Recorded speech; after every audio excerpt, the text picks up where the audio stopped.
Channel ని చూస్తున్న ప్రతి ఒక్కరూ సబ్స్క్రైబ్ చేసుకొని లైక్ చేసి షేర్ చేయడం మర్చిపోకండి. రోడ్డు ప్రయాణం చేసేటప్పుడు జాగ్రత్తలు వహించండి. మనం సక్రమంగా వెళ్తున్నా కూడా ఎన్నో ప్రమాదాలు పొంచి ఉంటాయి. మీ మీదే ఆశలు, మీ మీదే ప్రాణాలు పెట్టుకున్న చాలా మంది మీ ఇంట్లో మీకోసం ఎదురు చూస్తూ ఉంటారు.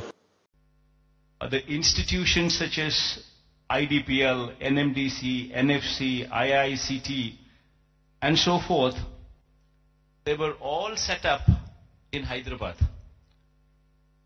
Because of the fact that public sector undertakings, these huge investments came up in Hyderabad, Hyderabad as an area grew beyond any other place in the state.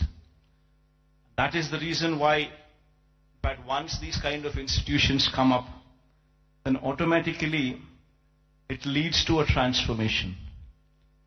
It leads to better salaried employees coming out of that location, coming out of that place, which in turn leads to a cyclic effect where better institutions would come up, overall economic growth takes place, and then the city starts moving and growing.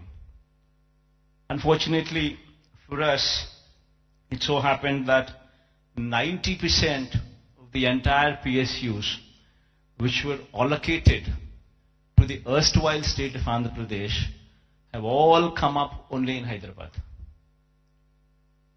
And because of that, Hyderabad grew at a much faster pace than any other place in the state. మన channel ని చూస్తున్న ప్రతి ఒక్కరూ subscribe చేసుకొని like చేసి share చేయడం మర్చిపోకండి. మా ఎస్పీ మీడియా తెలుగు ఛానల్ని సబ్స్క్రైబ్ చేసుకోండి. అలాగే అందరికీ తెలిసేలా షేర్ చేయండి.